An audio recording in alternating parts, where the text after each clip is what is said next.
This day went by so fast. And they always do when we're being filled up with this beautiful energy. So as a completion of the circle for today,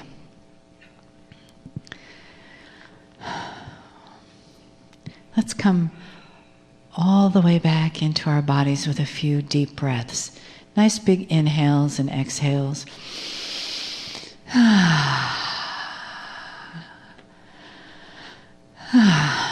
And if you take a few deep breaths, it'll also help you stay awake during the channel. And also I invite you to turn your palms up on your lap and just feel the energy that starts to come into them as it comes in through the love channel of your heart, through your crown chakra, your spiritual channel.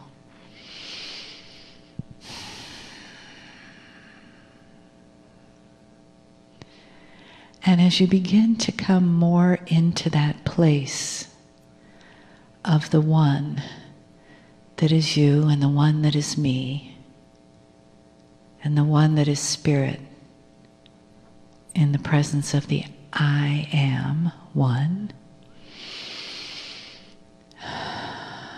and we feel that.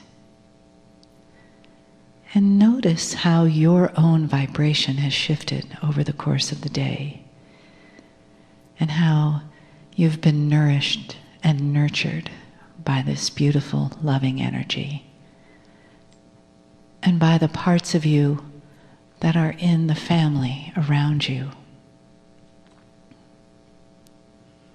and by the love that brings us together.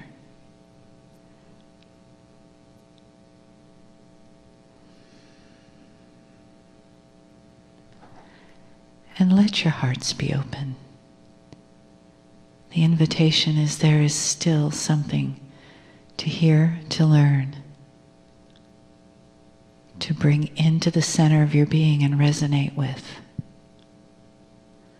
to be filled with.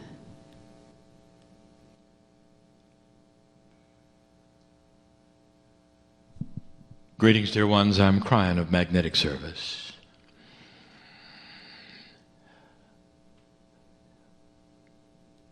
There was a time in the channeling process where my partner was not involved to the degree he is now.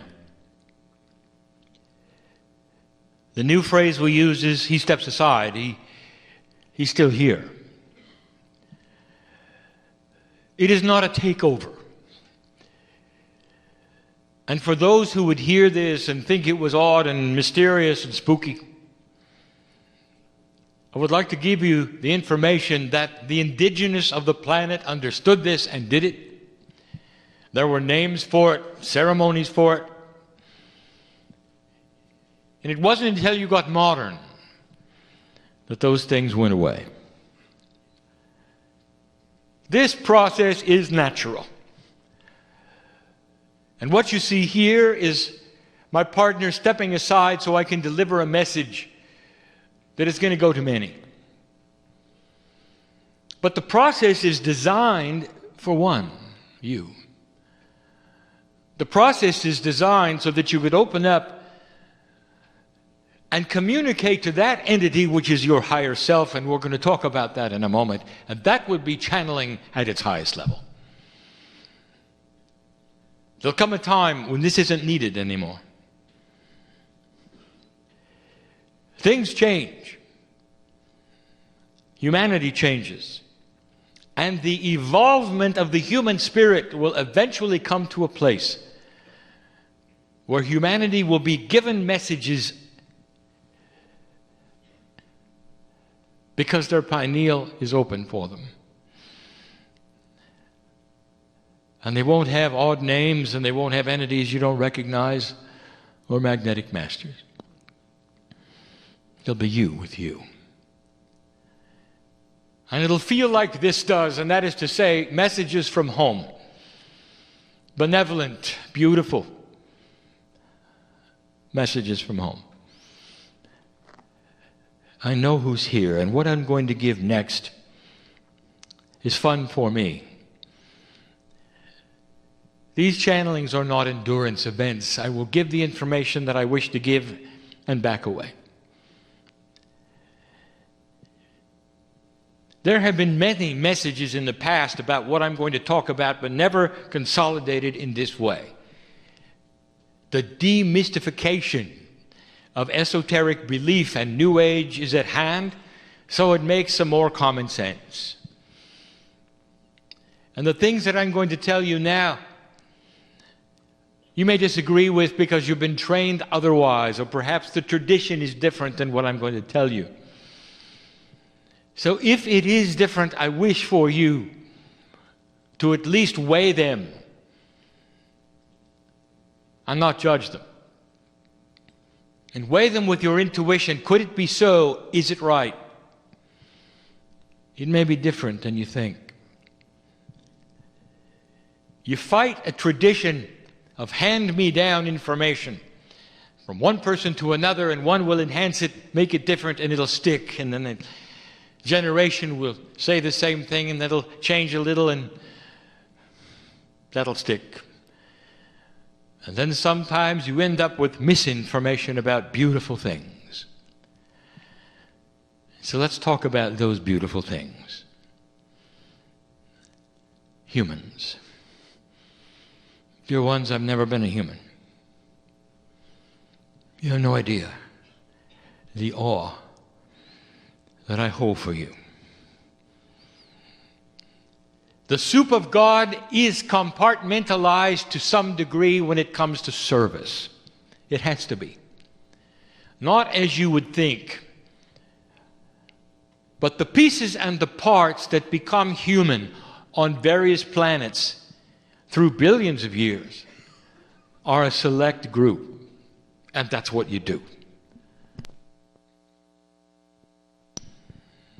We're going to talk about souls, higher self. We're going to talk about angels and guides. That's all we're going to talk about.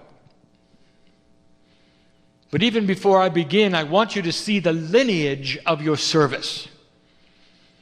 It did not start here. This has been going on a very long time. Our last messages talked about it. This planet, as you see it now, as you work the puzzle here, old soul, is one of many that you have worked the puzzle upon. And in your Akash, some of you carry that which you've done before on other planets, seemingly very similar, and it would be, and it is. You were human on all of them. And here you are yet again. I've never participated in any. I'm what you call a helper. And today I'm Kryon, and another planet I'll be something else. And I'll always be with you. And you have seen me before. Some of you heard the voice of my partner or read the words, and there was something that rang with truth beyond that which you've experienced in this life. You recognized me. And it wasn't from this planet, dear one, because you've been through this before, and you knew I was all right, and you knew I love you. And you know my hand was out as that from Spirit, giving you information that would do only benevolent things in your life, and you could trust it. Because I would never give you information that would hurt your heart or take you in the wrong direction, planet after planet. Now that is an Akashic remembrance that the old souls in this room, some of you, have. Some of you listening to this channel will now have it explained why when you opened the book and read the words, something jumped out at the page and you felt it in your heart and you said, I remember this. And some of you wept, not with the information, but the perception of remembering. And it wasn't here. Because you've done this before. You've done this before. Corporally, very similar. Feels very much like before. Old souls in this room have spent lifetime after lifetime on this planet, and you're used to it. But there was another planet before this, and before that, and before that. You're a part of the creative source, every single one.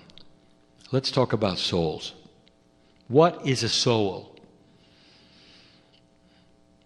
The word soul is used by mainstream humanity, no matter what their belief system, even if they have no belief system.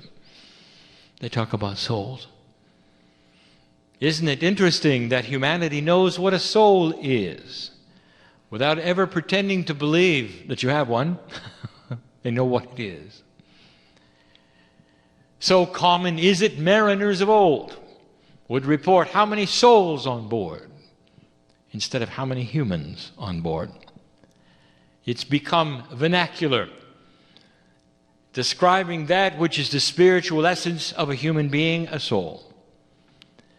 In some systems, the soul is here one time on the planet and never again. In other belief systems, it comes over and over. But it doesn't matter. In every single case, the soul represents that piece of the human body which resounds to God. And in the mainstream belief, it is mainly a four-dimensional, or what you have called a three-dimensional perception. A soul is a singular entity that belongs to the human whose face is in the mirror. And when you die, it goes with you somewhere else. And in some belief systems, it comes back. And that's simple and incorrect. But it's okay. If I said to you, you have to walk before you run, you understand what the evolutionary process is of perceptions, thinking, spirituality. It's okay. But it's far more than that. When you talk about New Age and esoterics, those are used to mean the same thing. And we have said this before, but for this group, I tell you that the word New Age in certain circles is a cult word, and so we don't use it. We use esoterics. They are used interchangeable. New Age and esoterics means a belief system that is unique on the planet like no other system has ever been. And we repeat what we said last time. It is a system that has no book that is central, and there's no prophet, and there's no place where it exists. There's no place to report. There's no roles. There's no rules. There's no membership. What a system.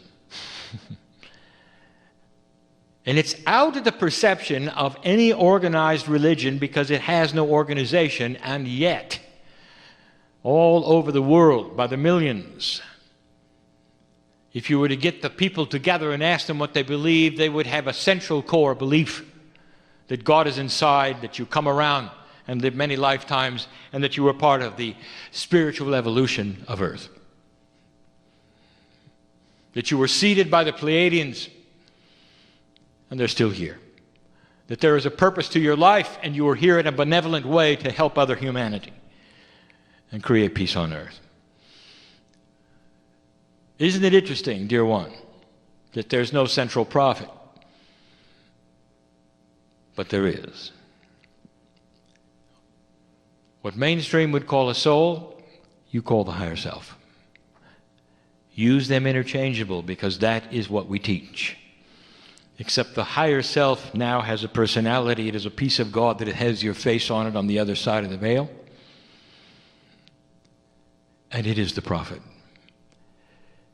For the higher self contains the template of rules, if you want to call them that. They're not rules. They're concepts.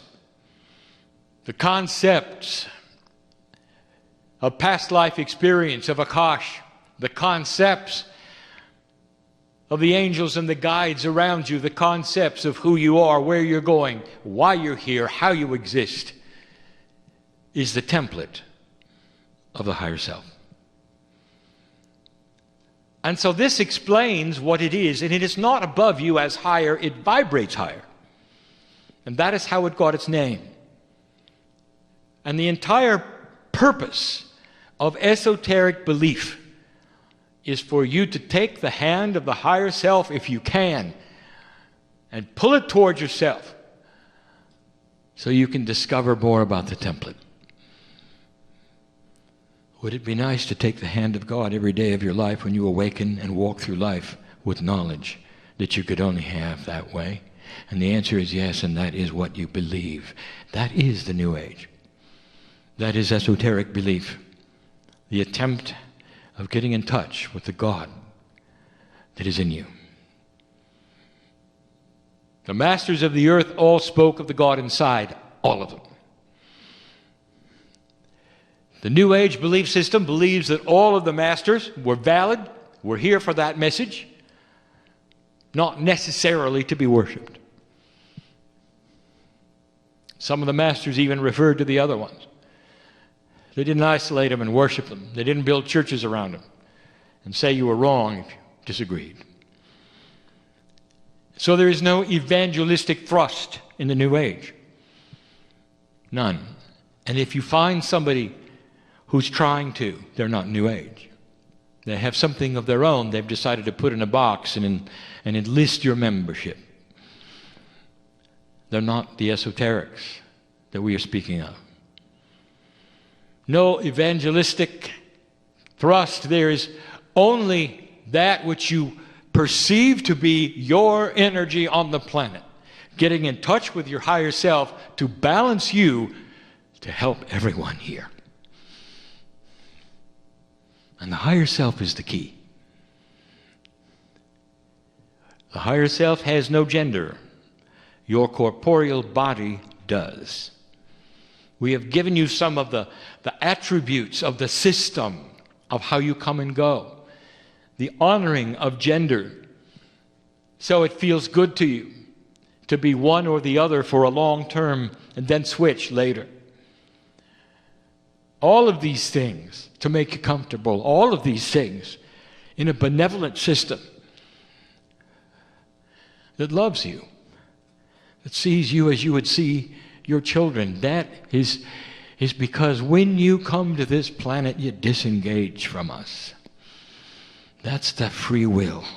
You are specialists in this. Oh, I can't imagine it. I would weep as a piece of God to think that I would be separated from myself and I wouldn't know who I was, and to walk around on a strange planet and have to reconnect. Oh my God. And you do it so freely and so easily and for so long.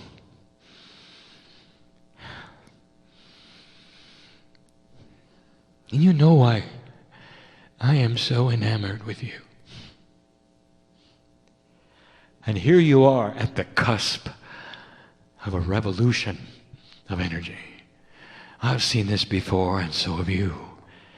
And now some of you are beginning to remember what it was like on other planets when this took place, when the old souls just barely passed a marker that gave them the energy they have been looking for and asking for and wanting so badly.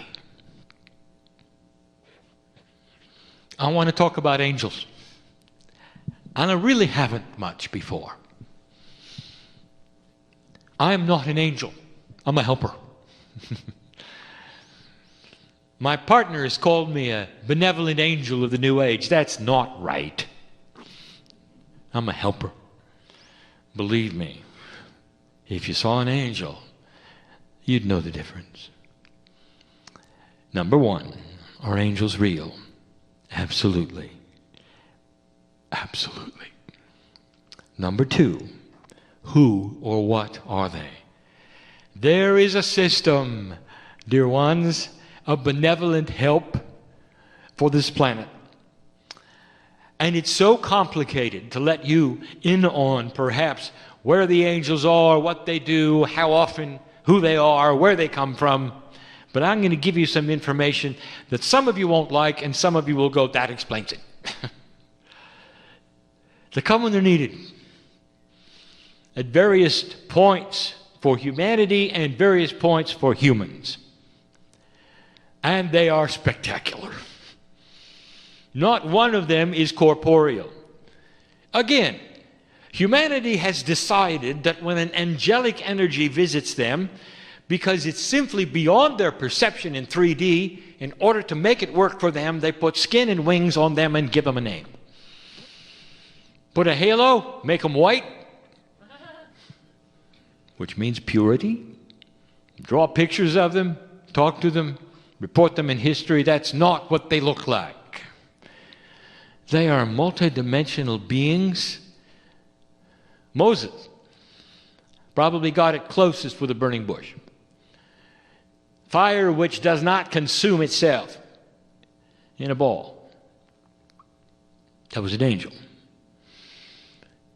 What's dramatic about angelic energies is they appear when you don't expect, with a ball of energy coming at you, working through a wall or whatever, it doesn't matter.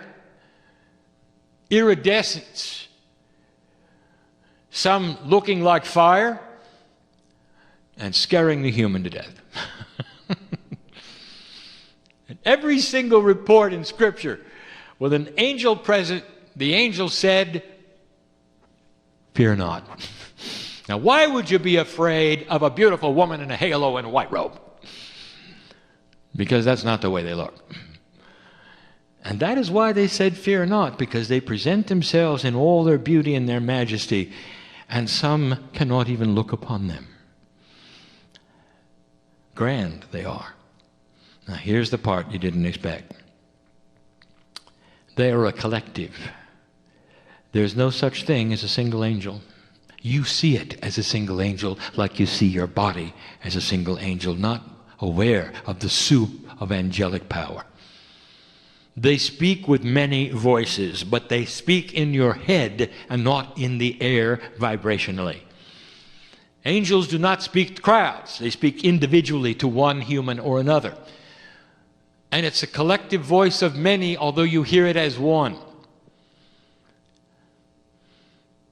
Now that is going to fly in the face of the next thing, but what about this angel? I know somebody who's channeling this. What about Archangel Michael? A group. A powerful group. But the next thing you're not going to like either. There is no hierarchy of angels. None are above any other. They are the soup of God, and they're all identically majestic. And they're here on purpose, and they give messages when they should to help accelerate the benevolence and love of God in humanity. Giving messages that need to be given. Helping those who are in the hospital, who are on the edge of life and about to give up, when they'll appear and hold your hand and say, don't do it, because we need you. Or those who are passing over seemingly and will have a near-death experience, and they'll meet one of these majestic creatures who will take them by the hand and bring them back to the bed, and they'll awaken and they'll never forget it. That's what an angel does. Archangel Michael is a group.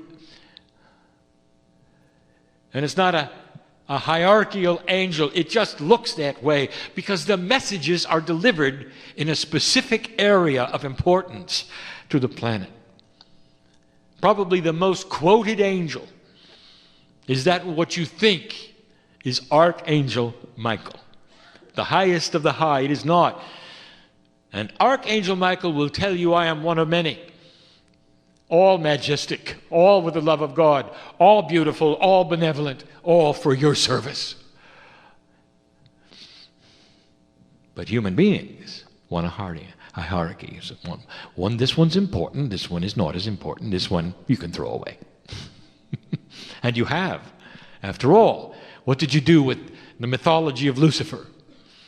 Here was an angel that he didn't like what was going on, so he left. Which is really ridiculous. Nobody leaves the soup of God. The soup, which is the energy of spirit, is finite. It's always the same quantity, if you want to say that. There is no quantity in a quantum soup. There is only a quantification of the kinds of energy, and it stays together. It stays together like a mist that never moves out of a containment. You can't take part of it away or it wouldn't exist. And to think that one of them left and decided to go to hell is really funny. That's the truth about angels. They really all are one. What do you think of that? There are many names you give them because you feel the perception of their message and you compartmentalize them for the importance you think they carry. And that is human beings humanizing angels. They're grander than that. We've never said this before. You'll find angels all through history. No gender. They're not male. They're not female. And they're all equally as strong. And they're beautiful. And they have messages for humanity. I know who they are. I've watched them work. I want to talk about guides. Now, my partner told you that you are your own guides, and I know that you don't like that. So I'm going to complicate it even more. He's right. But I want you to put it in another perception. You have something which you have called the Merkaba or Merkaba. Loosely translated, about 8 meters wide, it's a field that is quantum around your DNA, created by your DNA, because it has quantum attributes that affect the spin of atomic structure. Every single human being has unique DNA, and so each field is unique. The field of the Merkaba is not your soul, it's not even your higher self, it's you, the field of your DNA. And it has a complete and totally different purpose than to interface with anything but your corporeal body. That's what it does. It interfaces with you and your consciousness. It's the only thing quantum you carry around, human being, while you're on Earth in 4D. But it's the part that when you start enhancing your DNA comes into play, because it's the bridge with an 8. I want to tell you who's in it. This field of your DNA, because it is a field of quantum DNA, also contains ready pieces and parts of your Akash. And those pieces and parts of your Akash are your guides. It's you with you, but it might be a past you with you, and so it has another face. Are you understanding this? Now there's more. Here is a system of benevolence that is so beautiful, and some of you are seeing this and you know all about it, and I'm telling you now and validating what you know, and we've given you this information before, but listen up.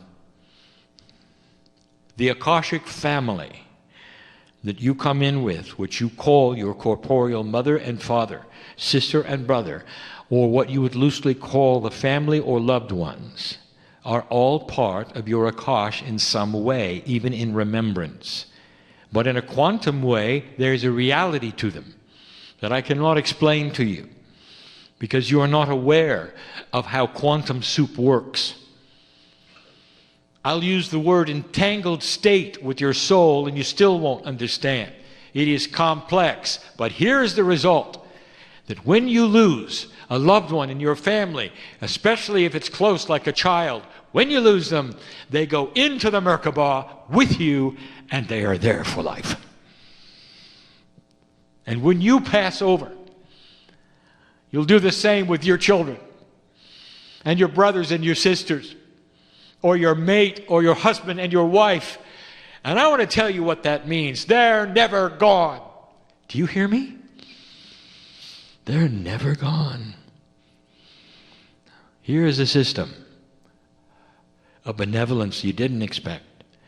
It's real, dear ones. We are now starting to give you the complexity that you deserve to know about yourselves And all of this, every single part, is a benevolent design to keep you peaceful and loved in the eyes of God. I'm going to close with that. Every single system that I'm ever going to give you from now on and from the time I arrived has one attribute: benevolent design. It's here to help. It's not here to push or judge.